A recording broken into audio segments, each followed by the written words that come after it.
मुख्य हमारा एजेंडा होना चाहिए, उस मुख्य एजेंडा नहीं बन पाता है पर्यावरण। सर वो इसीलिए बोल रहे हैं सर कि आप कुछ ऐसा इनिशिएटिव कीजिए, शुरू कीजिए जिसमें हम लोग भाग लें और चीज को बृहद स्तर पे बढ़ाए। मतलब जरूरी नहीं है कि हम लोग सरकार के भरोसे बैठे रहें। पढ़ लिख के भी तो वही करना है सर कि प्रकृति को बचाएं, पेड़ पौधों को बचाएं। अ, नहीं सही। देखिए एक्चुअली क्या है कि जो हमारा अभी मेन जॉब है, जैसे हम लोग काम करने के अलावा एक हॉबी के तौर में हम लोग, जैसे हम लोग खाली समय होता है उस टाइम में हम लोग इस तरह का काम कर सकते हैं। बहुत अच्छा आइडिया है। मैं तो हमेशा इस पे अपने स्टूडेंट्स को भी जागृत करते रहता हूँ, अवेयर करते रहता हूँ। एक्चुअली क्या होता है कि जब अभी तो जैसे ये है, हम लोग सोचते हैं कि ये करें वो करें, लेकिन जब जैसे ही लॉकडाउन खुलता है हम लोग का वर्क प्रेशर इतना आ जाता है कि ये क्या कहें, मतलब चाहते हुए भी नहीं कर पाते हैं। अब जैसे हम अपने स्तर पर बहुत कुछ करते रहते हैं घर के में अंदर चाहे आसपास, लेकिन अब मास स्केल पर मैं नहीं कर पाता हूँ। ये प्रैक्टिकल प्रॉब्लम आने लगता है। अब जैसे बहुत सारे स्टूडेंट हैं, उनका पीएचडी थीसिस किसी के जमा कराना है, अभी 3 हमारे एमएससीजी के बच्चे थीसिस उनका सबमिट कराना बैठे हुए हैं। अब जैसे ही लॉकडाउन या इस तरह खुलेगा तुरंत वो लोग हावी हो जाएंगे हमारे ऊपर, और हम बिना चेक किए हुए जमा नहीं कराते हैं, क्योंकि लड़के क्या सीख के जाएंगे बिना ऐसे कुछ जान के, मतलब कुछ लड़के लेके ले आए जमा ऐसे नहीं करा देते हैं, उसको कुछ चेक करते हैं, बताते हैं कैसे लिखना है क्या करना है। ठीक है, आप लोग का सजेशन अच्छा है। आप लोग एक हम लोग ये कर सकते हैं, लेकिन आज थोड़ा मैं टॉपिक पर एक डिस्कस जो कर रहा हूँ मैं, उसके बारे में थोड़ा सुन लीजिए। आज थोड़ा ज़्यादा नहीं बताएंगे लेकिन फिर भी,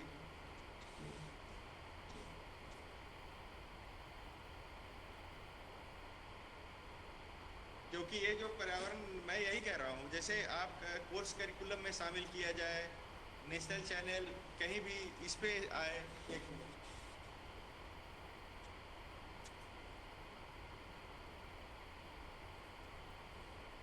नेशनल चैनल्स पर आए, बच्चों को बताया जाए पर्यावरण के बारे में, बचपन से ही जागरूक किया जाए। क्योंकि देखिए हमारे यंग लोग बहुत कुछ कर सकते हैं, प्लांटेशन कराते हैं, सोशल फॉरेस्ट्री कराते हैं, उसको कैसे केयर करें, और कैसे फ्रूट ट्रीज लगाएं, कैसे अच्छे वेराइटीज़ को लगाएं। और मतलब देखिए दोनों चीज़ से फायदा है। आप फ्रूट ट्रीज लगाते हैं, पहले देखिए महुआ होता था, येचू के अंदर भी महुआ का पेड़ बहुत सारा है, तो आप महुआ भी है, महुआ भी हो रहा है, महुआ का से बहुत अच्छा फीड है, जैसे डेयरी की बात अभी कर रहे हैं। तो अगर वैकेंट लैंड में महुआ लगा देते हैं तो बहुत अच्छा फीड है डेयरी के लिए, डेयरी एनिमल्स के लिए, आप लोग जानते होंगे। और पहले बस्तर या बहुत आदिवासी इलाकों में तो बहुत लोग महुआ के फूल खा करके भी जिंदा रहते थे। जी सर। तो मेरा कहने को, देखिए मैं आज थोड़ा सा feeds and feeding strategy for dairy animals के बारे में बात कर रहा हूँ। तो देखिए एक दो चीज़ है इसमें, इस फीडिंग स्ट्रेटजी में, मतलब एनिमल न्यूट्रिशन में। वन है फीड, एक एस्पेक्ट है फीड, फीड हम कैसे तैयार करें। दूसरा एस्पेक्ट है फीडिंग स्ट्रेटजी, मतलब जो डेयरी एनिमल्स में अब एक काफ होता है, एक पिगनेट ये होता है, मतलब कैटल्स होते हैं, और एक मिल्किंग होते हैं, मतलब दूध देने वाली पशु होते हैं, और एक मतलब ये बच्चा देने वाले होती हैं पशु, और एक छोटा यंग होता है हीफर या काफ को कैसे फीडिंग करें, काफ हीफर्स को। तो एक ये फीडिंग स्ट्रेटजीज है, मतलब अलग अलग पशुओं को फीडिंग स्ट्रेटजी अलग होता है। तो मैं आज थोड़ा सा फीड्स के बारे में डिस्कस करूंगा कि फीड्स क्या है, मतलब एनिमल फीड्स क्या क्या है, और उसको कैसे हम लोग फीड्स को तैयार करते हैं। क्योंकि जो भी आपको पहले भी क्लासों में मैं डिस्कस किया था कि feeds are very very important. जैसे ह्यूमन फीडिंग की बात करें, आप देखिए हमारे यहाँ कितने बच्चे माल नरिश्ड हैं, आप लोग को डेटा शायद मालूम होगा और भी टीचर्स पढ़ाए होंगे। हमारे यहाँ के बच्चे कितने अभी माल नरिश्ड हैं। जैसे अब हमारे जैसे देश में आप सोच सकते हैं कि हमारे बच्चों को मिड डे मील क्यों दिया जाता है। हेलो गोल्डी, बताइए कुछ यस प्रॉब्लम है सर। क्या? नरिशमेंट के लिए सर, जो नरिशमेंट उनको घर में खाना से नहीं मिलता है, ताकि उन्हें मिड डे मील के थ्रू मिल सके, ऐसा प्रोग्राम चलाया गया है।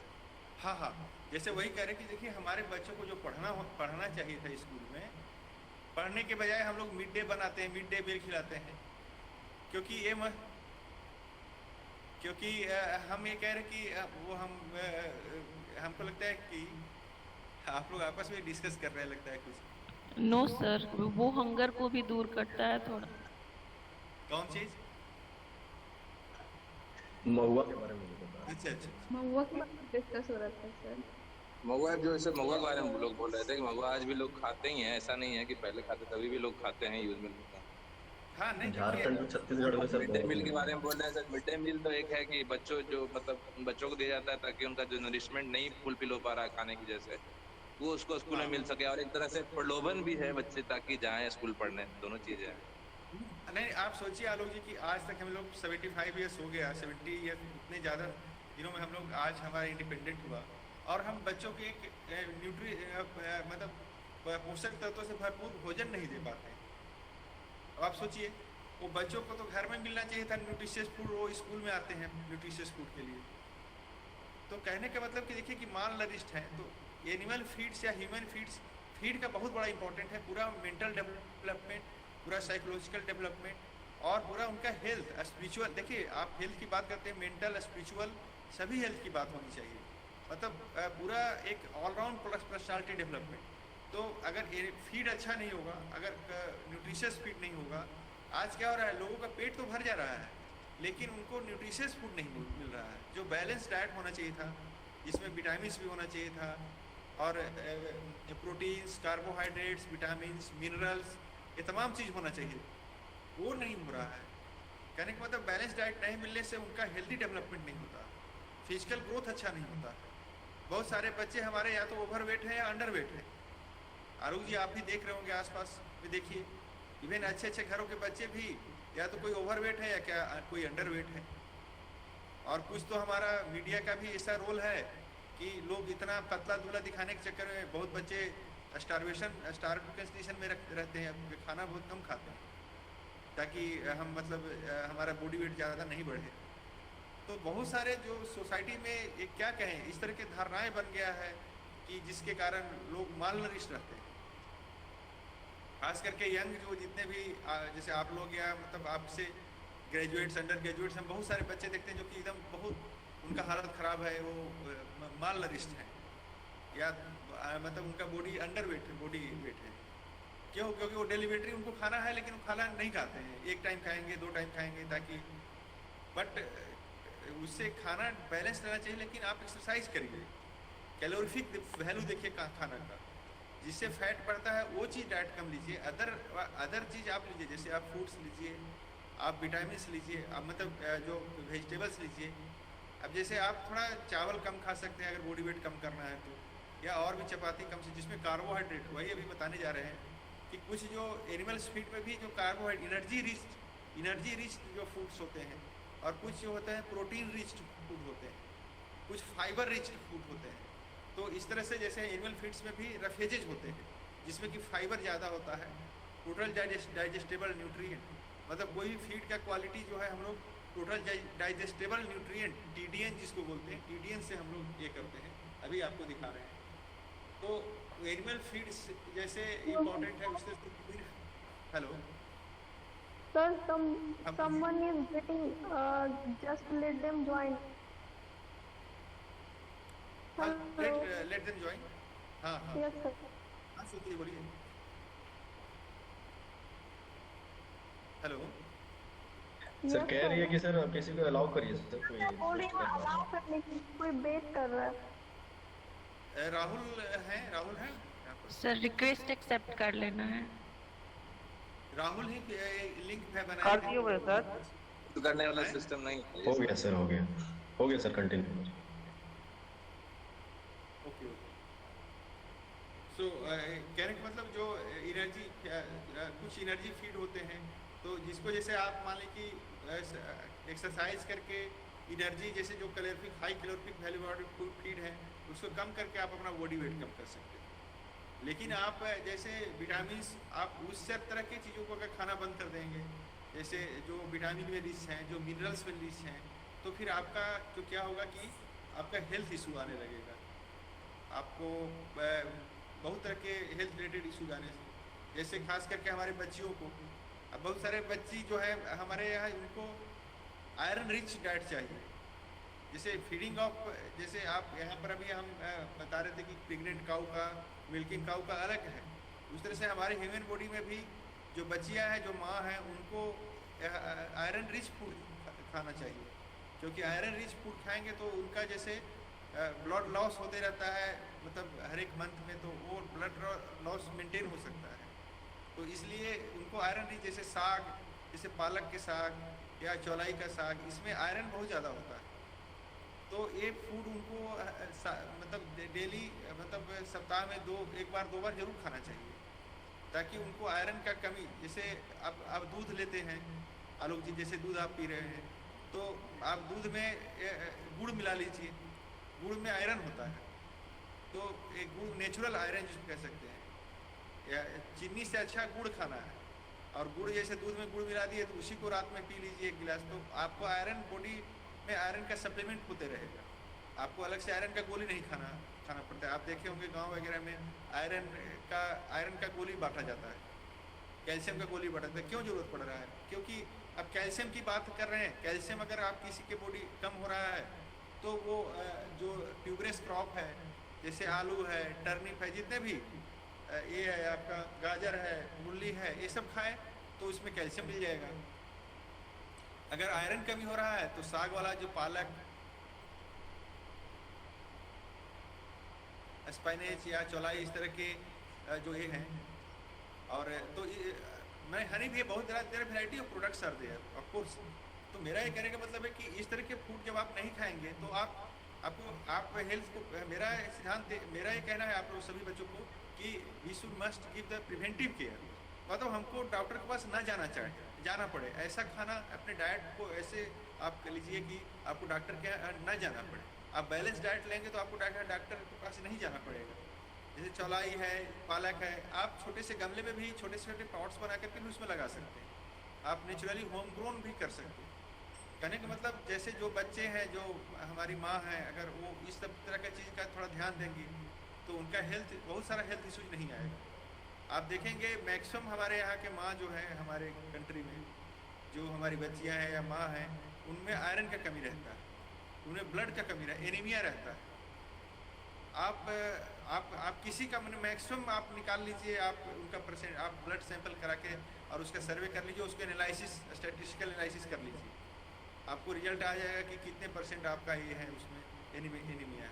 तो मैक्सिमम लोग एनीमिया से क्यों, खून की कमी से क्यों ये है प्रभावित है? क्योंकि वो आयरन रिच डाइट नहीं लेते। मेल में कंपेरेटिवली कम है, मेल में भी एनीमिया होता है। अब एनीमिया होने से तमाम तरह के रोग आपको हो जाएंगे। तो देखिए हेल्थ ये करने का अपना एक ये है, आप वॉकिंग करिए, ये करिए। अब देखिए आपको बताऊं कि मैं 5 साल पहले से ये छोड़ दिया, चाय में चीनी छोड़ दिया। अब मैं डायबिटिक होने से अपने आप को भी रोक पा रहा हूँ, नहीं तो 50+ हो गया था तो हो सकता मैं डायबिटिक हो जाता। तो we have to change our food habit, life style, और ये तो उससे बहुत सारी चीज़ों को हम रोक सकते हैं, डिले कर सकते हैं।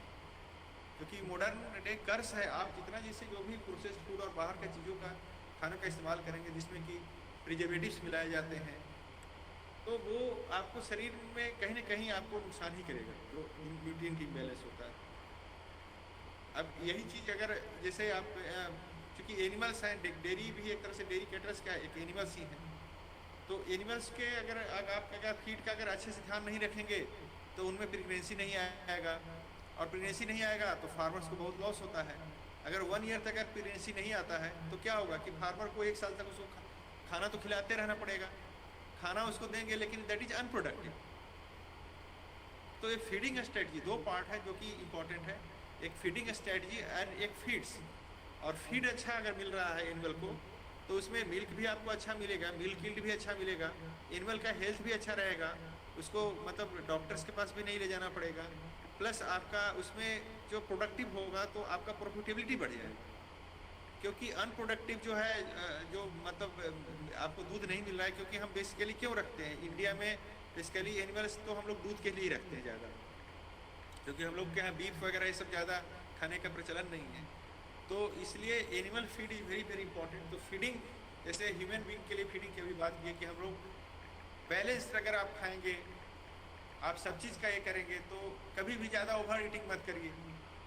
आप खुद देखिए, आपको एक कहा गया होगा कि फीड्स में, फूडिंग में, एनिमल फीड हम लोग जब खाते हैं कि ब्रेकफास्ट लाइक किंग, आपको ब्रेकफास्ट जो है राजा के जैसा खाना चाहिए। और ये दोपहर का जो भोजन होना चाहिए वो थोड़ा सा उससे क्या थोड़ा हल्का खाना चाहिए। और डिनर जो है वो भिखारियों के जैसा करना चाहिए, मतलब रात का भोजन जितना हल्का हो सके उतना ही हेल्थ के लिए ठीक है, क्योंकि रात में मेटाबॉलिज्म स्लो हो जाता है।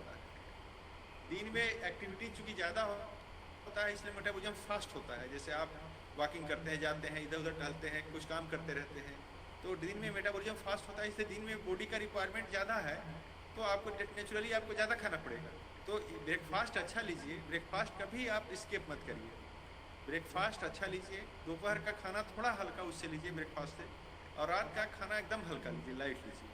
आपको देखिए हेल्थ में बहुत सारे इश्यूज आएंगे, आपका पूरा डाइजेस्टिव सिस्टम सब कुछ अच्छा रहेगा। हमारे यहाँ क्या है, तो ब्रेकफास्ट तो अच्छा लेते हैं, कभी कभी ब्रेकफास्ट स्किप भी करते हैं, रात को पूरा ज़बरदस्त खाते हैं, रात के 12 बजे रात तक खाते हैं। अर्ली खाइए आप, रात को अगर एक डिनर भी अर्ली ले लीजिए। आप सोइए भले ही 10-11 बजे, जब भी सोइए कोई बात नहीं, एक हैबिट बना लीजिए 10 बजे 11 बजे जब भी सोते हैं। लेकिन जैसे मैं 8 बजे तक डिनर कर लेता हूँ डेली, ये मेरी आज से नहीं, आज के 4-5 साल से ये हैबिट है। रात के 8 बजे मैं डिनर, हमारे यहाँ मैं अपना डिनर कर लेता हूँ। हम 10 बजे सोते हैं रात के, 10 सवा 10 तक, 10 बजे तक, लेकिन 8 बजे तक हम डिनर कर लेते हैं, हल्का डिनर कर लेते हैं। पहले 4 रोटी करते थे और 3 रोटी करते हैं। कहने का मतलब उससे मेरा हमको बॉडी पर बहुत इनर्जेटिक मैं फील करता हूँ, बहुत ये करता हूँ। कहने का मतलब we don't know how to eat. अब रात को हम लोग पूरा मीट मुर्गा बनेगा, रात के ही बनाते हैं, पूरा खाते हैं, तो क्या होता है कि बॉडी पड़ा रहेगा और शरीर के अंदर वो आपको टॉक्सिसिटी पैदा करते रहे, जहरीली चीज़ें बनाते हैं, शरीर के अंदर बनाते रहेंगे। तो कहने का मतलब फीडिंग और कैसे आप खाना से और एक्सरसाइज से आप बहुत सारा चीज़ बीमारियों को दूर भगा सकते हैं, बैलेंस डाइट लेकर। थोड़ा सा मैं हेल्थ के बारे में थोड़ा प्रिवेंटिव में ज़्यादा फोकस करता हूँ, इसलिए मैं थोड़ा आपसे शेयर कर दिया, क्योंकि आप लोग बहुत अच्छे से इंटरेक्ट कर रहे हैं क्लास में। काफ़ी अच्छा लगा कि आप लोग इतना हमारे एग्रीकल्चर के बच्चे। Hello, Yes, sir. Sir, ideal time for having dinner, sir? 8 बजे आप कर लीजिए, 7 से 8 के बीच। ओके। हम आपको बताएं श्वेता जी, जैसे हम वहाँ पर थे, नागालैंड में थे, तो वहाँ के ट्राइबल्स लोग शाम के 5-6 बजे ही खा लेते थे, जब भी मतलब शाम होता था। फिर उसके बाद रात में वो लोग कुछ भी नहीं खाते थे।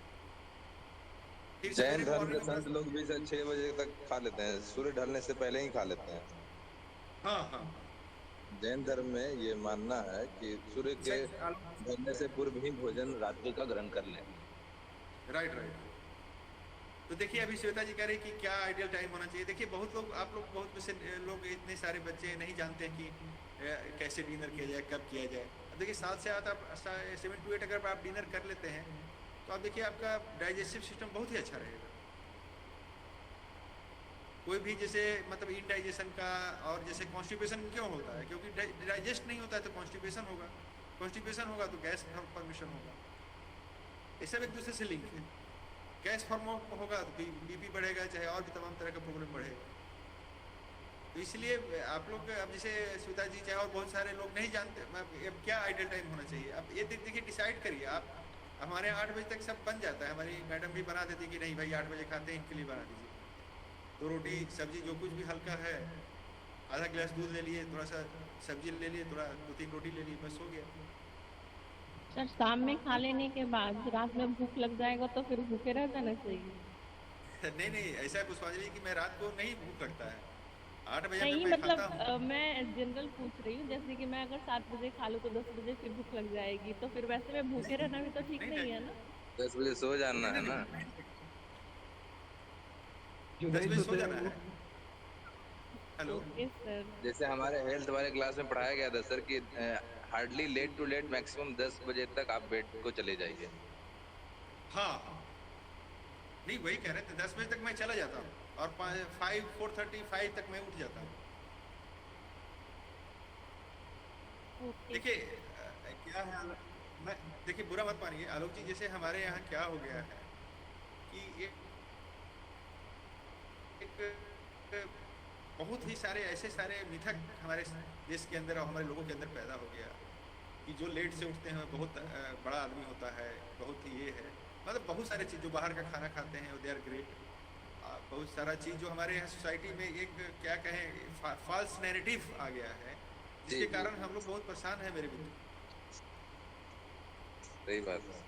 आप हाँ नहीं, ये नैरेटिव क्या है, जो लेट से आता है सवेरे उठ के बेड टी पीता है तो बहुत ये है। मैं तो बेड टी नहीं लेता। मैं तो सवेरे उठता हूँ, सवेरे गुनगुना पानी या सादा पानी 2 गिलास पिए, फिर टहलने निकल गए, टहले फिर एक्सरसाइज की, उसके बाद आए नींबू पानी पीते हैं, उसमें कोई चीनी उनी कुछ नमक कुछ नहीं डालते, सादा नींबू पानी। या अभी जैसे गर्मी का दिन है तो सत्तू नींबू पानी पी लेते हैं।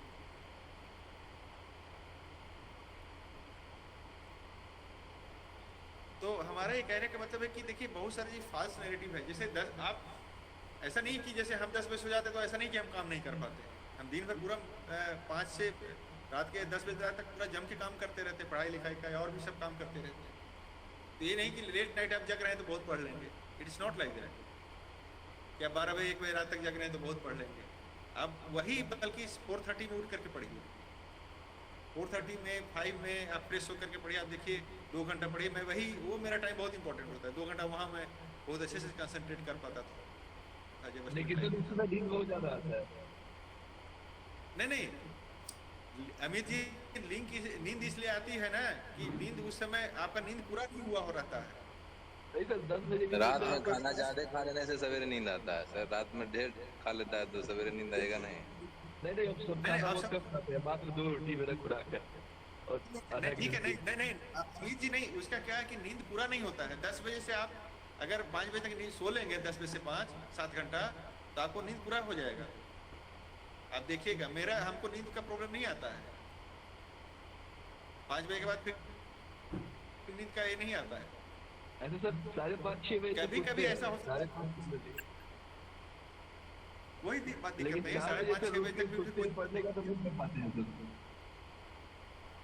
लेकिन वो जो 7 बजे 8 बजे उठने वाला सिस्टम ये बहुत गलत है। 6 बजे तक भी उठ जाते हैं, इट्स ओके, कोई प्रॉब्लम नहीं।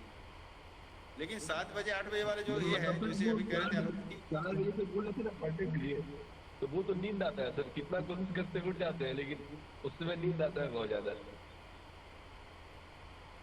नहीं आता है समझिए आप लोग, ये है ना, तो इसे हमारे कहने का मतलब 10 बजे अगर सो जाएंगे आदत की तो थोड़ा बात सा है सर, नींद आदत की बात है। शॉर्ट ब्रेक्स ले लीजिए, शॉर्ट आप एक पावर नैप ले लीजिए, ठीक सर है। आदत तो की ये बात मैं कह है, रहा था, अगर लगातार अगर कोशिश किया जाए 1 साल तक तो हो जाएगा। हाँ नहीं प्रैक्टिस का बात है। तो मैं वही कह रहा था कि फीड्स के बारे में कह रहा था। तो यहाँ पर आप देखिए जो feeding is very important, and 2 aspect बताए कि एक फीड स्टॉप्स क्या हमारे पास अवेलेबल है, जो लाइव स्टॉक के लिए जो हमारे फीड स्टॉक अवेलेबल है, रफेजेज में यहाँ ध्यान देने वाली बात है कि देखिए रफेजेज में जो है तो एक बल्कि फीड होता है, मतलब रफेजेज आर इनफैक्ट बल्कि फीड्स। इस चीज़ को बहुत इंपॉर्टेंट नोट कर लीजिएगा, ये बहुत इंपॉर्टेंट है, ये हाईलाइट नहीं हो रहा है यहाँ पर। रफेजेज आर बल्कि feeds containing relatively large amount of less digestible material. That means ये थोड़ा रफेज इसमें ज़्यादा होता है और ज़्यादा डाइजेस्टेबल मटेरियल नहीं होता है, रिलेटिवली लार्ज अमाउंट ऑफ थोड़ा लेस डाइजेस्टेबल मटेरियल होता है। That is crude fibre more than 18%। Crude fibre क्या होता है इसमें, मोर देन 18% होता है। एंड देखिए कोई भी फीड का जो न्यूट्रिएंट मतलब उसका वैल्यू जो है न्यूट्रिशन पॉइंट ऑफ व्यू से, वो टोटल डाइजेस्टेबल न्यूट्रिएंट जिसको कि हम लोग TDN कहते हैं, on air dry basis, TDN के बेसिस पर हम लोग डिसाइड करते हैं कि किसी भी फीड का क्या मतलब न्यूट्रिएंट वैल्यू। तो इसमें क्या है कि फाइबर ज़्यादा होता है लेकिन TDN कम होता है, मतलब टोटल मतलब अबाउट 60%, जबकि मैक्सिमम फीड में 80% तक भी TDN होता है। एंड अब जैसे रेफेजेस को 2 भाग में, there are 2 type of roughages. One is succulent मतलब green fodder. Green fodders are succulent and one is dry fodder. तो जैसे हम लोग हरा चारा और सूखा चारा, मतलब रफेजेस को हम लोग दो भागों में डिवाइड कर सकते हैं, एक हरा चारा और एक सूखा चारा। And based on their moisture content, मतलब ये बेस्ड ऑन मॉइस्चर कंटेंट, क्योंकि हरा चारा में 60 to 90% मॉइस्चर होता है सकुलेंट वाला में, ठीक है। जैसे जो भी हरा चारा होता है, क्योंकि एनिमल जैसे वेजिटेटिवली ग्रोइंग क्रॉप्स होते हैं तो उसमें 60 to 90% मॉइस्चर होता है, लेकिन ड्राई जो रफेजेज होते हैं उसमें 10 to 15% मॉइस्चर होता है जनरली। तो ये जैसे आप भूसा जो है क्या है, ये ड्राई रफेज है, क्या है, ड्राई रफेज।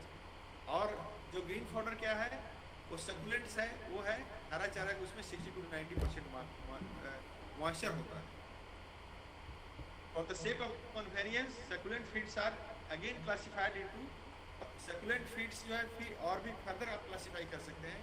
जैसे एक पास्चर्स है, कल्टीवेटेड फॉडर क्रॉप्स है, मतलब जो चारागाह है वो भी एक मतलब सकुलेंट फीड्स में ही आते हैं। कल्टीवेटेड फॉडर क्रॉप्स आते हैं, मतलब जो भी आप सूडान ग्रास हुआ, बरसीम हुआ, नेपियर ग्रास हुआ, तो जितने भी फॉडर क्रॉप्स हैं कल्टीवेटेड फॉडर क्रॉप्स हैं। ट्री लीव्स हैं, बहुत सारे फॉडर ट्रीज भी, जिनका की लीव्स को हम लोग ऑफ सीजन में इस्तेमाल करते हैं फॉडर के रूप में। साइलेज एंड रूट क्रॉप्स, अभी बताएंगे हम साइलेज और हे कैसे बनाते हैं। तो साइलेज भी मतलब उसको हम क्या करते हैं, एक हे होता है, एक साइलेज होता है, फर्मेंट करते हैं, ग्रीन फॉडर को फर्मेंट करके करते हैं, इससे उसका कीपिंग क्वालिटी बढ़ जाता है। एंड रूट क्रॉप्स, और रूट क्रॉप्स भी है बहुत सारे, तो वो जो है आपके सकुलेंट फीड्स में आते हैं। Dry roughages are dried plant materials like straws, hay, जैसे अभी आप बताएं कि जो ड्राई रेफेजेज है, ड्राई मतलब सूखा भूसा जो है वो स्ट्रॉ होता है, पुआल, हेज, स्टोवर्स। हेज जो है ये क्या है, हेज जो है जैसे हरा चारा बहुत ज़्यादा हो गया उसको सुखा करके रख दिए, वो हेज हो गया, स्टोवर्स एक्सेट्रा। तो ये सब जितने भी सूखा जो क्रॉप का जो बाई प्रोडक्ट है, क्रॉप का जो वेस्ट प्रोडक्ट कह सकते बाई प्रोडक्ट है, वो भूसा के रूप में हम लोग इस्तेमाल करते हैं। जैसे गेहूं का है, धान का है, पुआल भी इस्तेमाल करते हैं, उसको भी काट करके भूसा के रूप में इस्तेमाल करते हैं, गेहूं का करते हैं। फिर जितने भी पल्सेस क्रॉप हैं, जैसे आपका मूंग हुआ, उड़द हुआ, या फिर आपका अरहर हुआ, उसका डंठल नहीं, उसका ये खाली, अरे तो ये इसमें थोड़ा सा न्यूट्रिएंट क्वांटिटी ज़्यादा होता है, जितने भी पल्सेस होते हैं। आपका लेंटिल का जो बाई प्रोडक्ट है, मसूर का, तो ये सब ड्राई रेफेजेस में आते हैं। एंड ये इसका एक सबसे बड़ा क्वालिटी है कि इसको आप प्रिजर्व करके रख सकते हैं, और स्कैरसिटी जब कमी हो तो उसका यूज़ कर सकते हैं। सबसे बड़ा जो ड्राई रेफेजेस का, ड्राई फॉडर का ये फ़ायदा ये है कि भूसा को आप रख देंगे तो 2-4 महीना 5 महीना तक, जैसे हमारे यहाँ क्या है कि जैसे अभी सब लोग भूसा रख देते हैं, जितना भी भूसा जो बाई प्रोडक्ट आया उसको पूरे बरसात भर खिलाते रहते हैं, क्योंकि बरसात में ड्राई फॉडर नहीं मिलता है, तो इसका कीपिंग क्वालिटी थोड़ा ज़्यादा होता है, इससे ज़्यादा दिन तक आप रख सकते हैं, और जब आपको ज़रूरत हो तो आप पाउडर के रूप में इस्तेमाल कर सकते हैं। Powder tree leaves and root crops like turnip, tapioca आप ये सब मतलब ट्राइबल एरियाज में बहुत ज़्यादा होता है। टर्निप, स्वीट पोटैटो भी होता है, तो ये भी ग्रीन रेफेजेज के रूप में डेयरी एनिमल को फीड किया जाता है। Okay, is it clear? तो आपको रेफेजेज क्लियर हुआ कि नहीं हुआ? Yes, sir. Yes, sir. हाँ सर। Yes, sir. हाँ बोलिए। तो ये अच्छी बात है, मतलब जैसे इसमें देखिए टोटल डाइजेस्टेबल न्यूट्रिएंट, कोई भी फीड का जो टीडीएन वैल्यू, टीडीएन बहुत इंपॉर्टेंट होता है, उसमें कितना डाइजेस्टेबल न्यूट्रिएंट है। जैसे फाइबर इसमें मोर देन 18% होता है। अब जैसे सेकेंड कंपोनेंट, सेकेंड जो फीड है कंसंट्रेट, देखिए जब भी हम फीडिंग करते हैं तो एक आप देखोगे गांव में भी फार्मर्स खिलाते हैं तो dry powder, green powder plus concentrate देते हैं, जिसको हम लोग खली कहते हैं। लेकिन हम आपको यहाँ बताना चाहेंगे कि सिर्फ खली देने से ही काम नहीं चलेगा, खली के साथ और भी देना चाहिए, अभी हम डिस्कस करते हैं क्या है। तो उसके साथ हमको मिला करके जब कंप्लीट बैलेंस बनाना पड़ता है। खाली जैसे फार्मर्स क्या करते हैं, खली देते हैं, नहीं, खली के साथ अभी बताते हैं क्या है। तो एक कंसंट्रेट, जो सेकेंड जो कॉम्पोनेंट है कंसंट्रेट है, आर द फीड और feed mixture which supplies primary nutrients, जो कि प्राइमरी न्यूट्रिएंट्स सप्लाई करते हैं, like proteins, carbohydrates and fat. अब carbohydrates and fats are energy rich, ये समझिए कि एनर्जी रिच फूड है। और प्रोटीन्स जो भी जिसमें ज़्यादा होता है वो क्या होता है, ये प्रोटीन बॉडी बिल्डिंग होते हैं। तो at higher levels but contain less than 18%, इसमें क्रूड फाइबर जो होता है 18% से लेस होता है। देखिए रेफेजेज में क्रूड फाइबर 18% से ज़्यादा है, एंड TDN जो देखिए 60% से ज़्यादा है यहाँ। मतलब इसका फूड वैल्यू जो है मोर देन 60% है, दैट मीन्स इसका फूड वैल्यू कॉन्सेंट्रेट्स का ज़्यादा होता है। क्रूड फाइबर कम होता है लेकिन फूड वैल्यू ज़्यादा होता है, 60% से TDN ज़्यादा होता है। It can be classified as energy rich and protein rich concentrate. तो जो हम कंसेंट्रेट बनाते हैं वो दो तरह का बना सकते हैं, एक एनर्जी रिच बना सकते हैं जैसे कार्बोहाइड्रेट बेस्ड, जैसे धान का गेहूं का चोकर या ये इसका चोकर, आपके जितने भी पल्सेस जो दाल बनाते हैं, दाल के बाद जो उसका छिलका बच जाता है तो चोकर, ये सब क्या है प्रोटीन। तो जो धान गेहूं का चोकर, ये सब जो चोकर है, जो सीरियल्स का खास करके जो धान गेहूं का ये सब राइस ब्रान है, ये सब वो है, तो वो एनर्जी रिच होता है, उसमें ज़्यादा एनर्जी ज़्यादा होता है। और प्रोटीन रिच जो है जिसमें कि प्रोटीन जैसे पल्सेस से जो निकलते हैं उसमें प्रोटीन ज़्यादा होता है।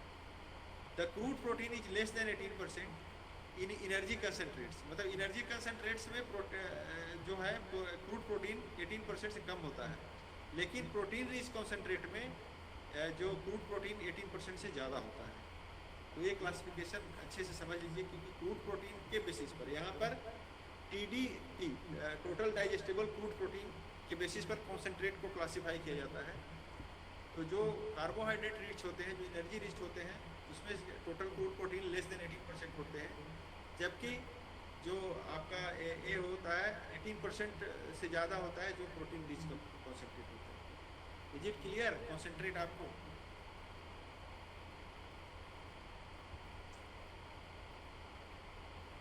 अभी आपको एग्जांपल से यहाँ पर और क्लियर हो जाएगा।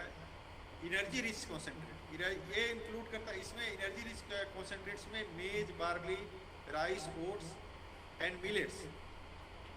जैसे मेज सीरियल का है, बार्ले, राइस, ओट्स, ये सब cereal belonging to cereal group है। इसमें प्रोटीन कम होता है और कार्बोहाइड्रेट ज़्यादा होता है। जैसे हम लोग दाल भात खाते हैं या ये रोटी खाते हैं, इसमें अब जैसे मेज में गेहूं में प्रोटीन 12% होता है, राइस में 7 to 8% होता है। तो और बाकी क्या होता है, बाकी इसमें कार्बोहाइड्रेट। कहने का मतलब ये एनर्जी रिच कंपाउंड है, which are rich in carbohydrate. ये जब हम लोग को खाने से एनर्जी ज़्यादा मिलता है, लेकिन हम लोग को जैसे कोई भी फूड का क्वालिटी जो है और उसको ज़्यादा हम लोग प्रोटीन बेस्ड पर मेजर करते हैं कि किस फूड में प्रोटीन कितना है। जैसे पल्सेस में 25% प्रोटीन होता है, लेंटिल में 25% प्रोटीन होता है। देखिए आप सीधे जस्ट डबल आप अगर, और लास्ट क्लास में मैं डिस्कस ये भी कर रहा था कि प्रोटीन के साथ साथ उसमें अमीनो एसिड, मतलब अमीनो एसिड्स कंप्लीट है कि नहीं, ये ध्यान देना जरूरी है। जैसे जो प्रोटीन आपके गेहूं में नहीं है वो प्रोटीन आपके दाल में है।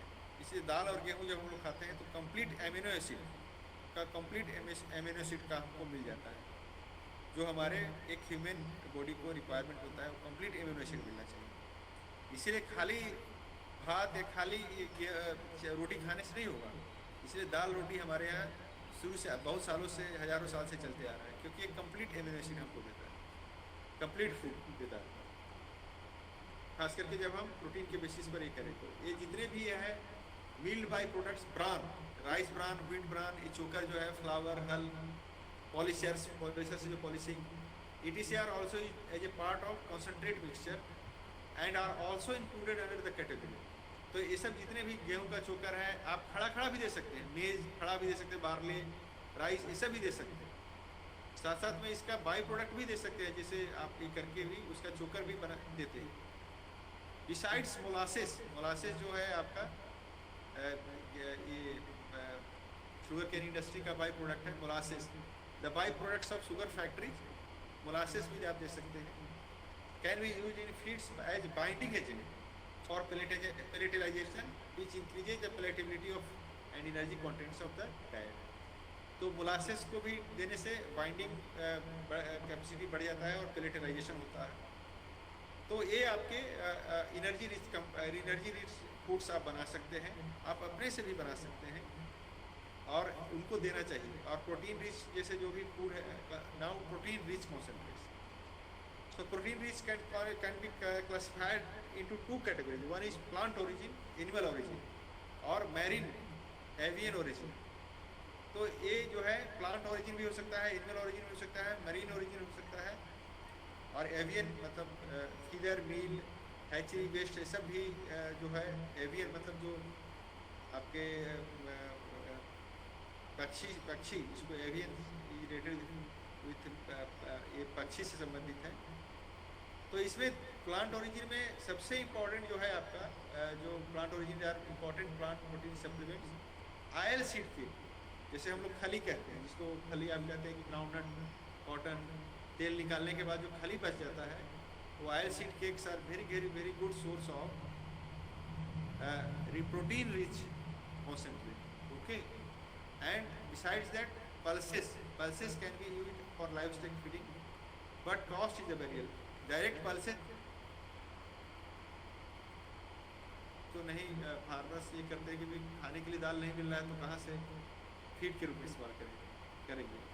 Brewer's yeast and grains by product of wine industry, wine industry का ब्रूअर्स ईस्ट एंड ग्रेन्स का भी इस्तेमाल होता है।